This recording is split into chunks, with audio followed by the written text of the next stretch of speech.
À cet instant précis, il y a une chienne, appelons-la Bella, couchée sur le tapis du salon, qui vous observe soupirer lourdement après une journée difficile. La culture populaire, Internet et le cinéma nous ont appris pendant des générations que les chiens, les chats et les chevaux possèdent une intuition presque mystique.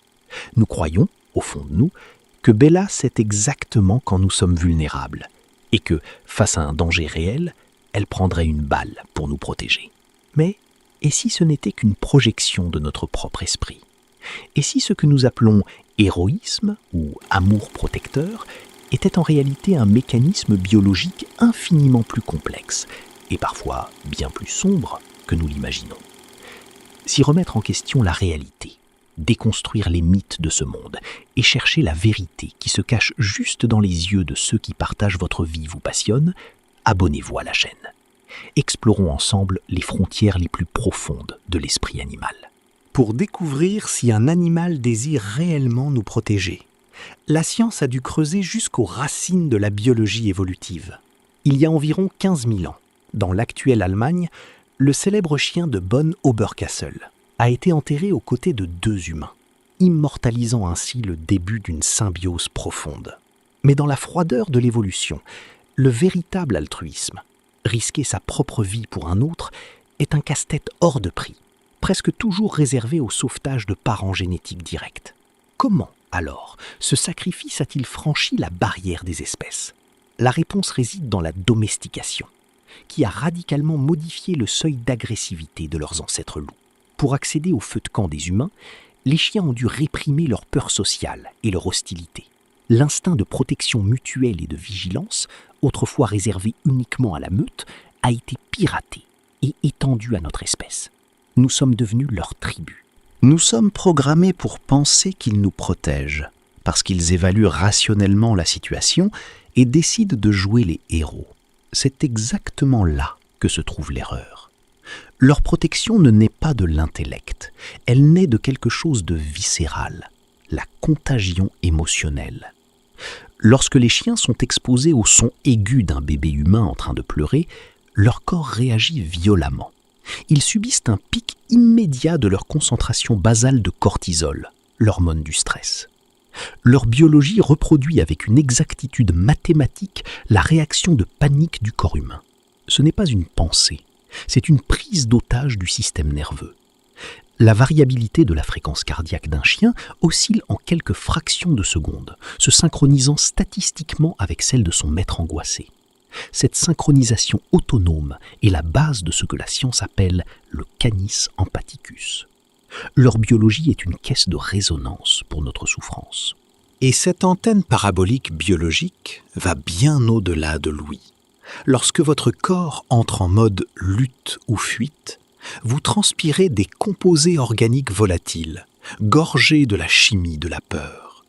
Lors de tests à l'aveugle et silencieux, des chiens ont reniflé ces molécules de peur et leur rythme cardiaque s'est emballé immédiatement, les inhibant de toute socialisation.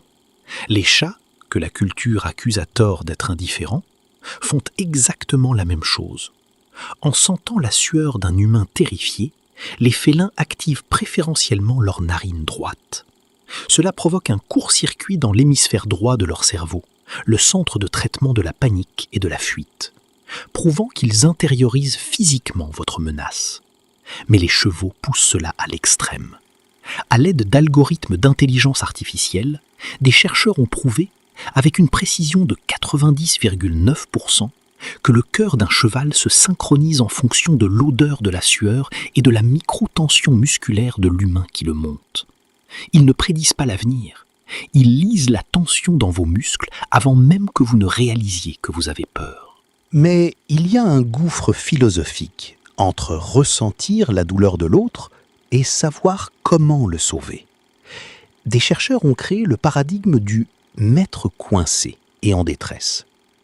Des maîtres ont été enfermés dans des caissons avec pour consigne d'appeler à l'aide. Seuls 50% environ des chiens de compagnie ont réussi à ouvrir la porte. Le grand public dirait tout de suite « la moitié qui a échoué n'aime pas vraiment son maître ». La science a découvert quelque chose de bien plus poétique et cruel. Les animaux qui n'ont pas ouvert la porte n'étaient pas froids. L'excès de détresse transmis par le maître les a frappés de plein fouet, provoquant une panne neuronale dans les fonctions exécutives de leur cerveau. L'excès d'empathie s'est transformé en surstimulation, se manifestant par des gémissements et une paralysie.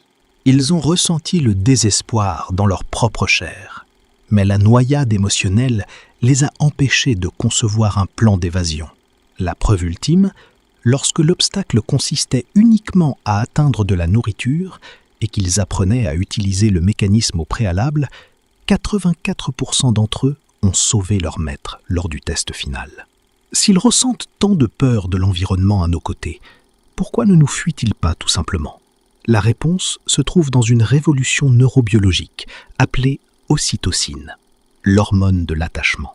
Le contact visuel prolongé entre vous et votre animal crée une boucle de rétroaction d'ocytocine dans vos deux cerveaux. Lors d'expériences d'oculométrie, eye tracking, une découverte fascinante a été faite. Lorsque le système ocytocinergique du chien est activé par son maître, le cerveau de l'animal filtre et ignore activement les visages d'autres personnes exprimant une colère extrême. L'ocytocine agit comme un bouclier chimique de survie. Ils répriment leur propre instinct de fuir les menaces uniquement pour rester concentrés à nos côtés, tolérant ainsi le chaos absolu du monde humain.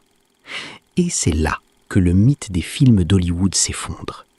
Si un cambrioleur s'introduit violemment chez vous aujourd'hui, votre fidèle compagne attaquera-t-elle le bandit pour vous sauver la vie ? Des simulations journalistiques d'intrusion à domicile ont prouvé l'indicible. L'écrasante majorité des chiens amicaux et non entraînés reculent, fuient ou, ironiquement, essaient de lécher l'agresseur pour apaiser le conflit et sauver leur propre peau. Mais mon chien attaque n'importe qui s'approchant de moi. La science nous met en garde. Il s'agit rarement d'une protection morale et altruiste. Les spécialistes classent ce comportement presque unanimement comme de la protection de ressources. Vous êtes la principale source d'affection et de nourriture. L'animal qui attaque les invités ne joue pas au héros courageux. Il manifeste une pathologie d'insécurité extrême, attaquant par peur de perdre sa propriété, exactement comme il protégerait un os.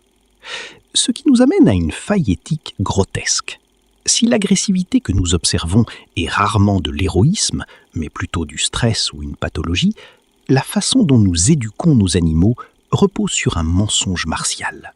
Nous appliquons des méthodes de dressage violentes, utilisons des colliers étrangleurs et des philosophies pseudo-dominantes de mâle alpha, en essayant de forger des gardiens implacables. Mais une gigantesque étude de Harvard a prouvé le contraire. Les traumatismes et la violence physique au cours des premiers mois de la vie ne créent pas de courageux protecteurs. Ils créent des animaux souffrant d'une atrophie empathique profonde et d'une panique chronique hyper réactive, qui peuvent attaquer leur propre famille par désespoir. Exiger des obligations militaires fictives et des postures guerrières d'un animal de compagnie est une corruption du processus évolutif. Ils ont cédé leurs instincts sauvages il y a des millénaires pour coopérer et non pour faire la guerre à notre place. Peut-être n'ont-ils pas de planification tactique de combat au corps à corps. Peut-être ne désarmeront-ils pas un intrus. Mais à travers la chimie invisible de notre sueur et le rythme irrégulier de nos battements de cœur, ils perçoivent nos fractures émotionnelles les plus profondes. Dans la douleur somatique, lors d'un cauchemar à l'aube ou face à des pleurs ravalés, ils ne savent pas seulement que vous avez besoin de protection, ils en ressentent le poids dans leurs propres veines. Et presque toujours, un simple contact en silence est le plus grand sauvetage que nous puissions recevoir. Et vous, après avoir vu tout cela, croyez-vous que les animaux savent quand nous avons besoin de protection ? Répondez oui ou non, juste en bas dans les commentaires.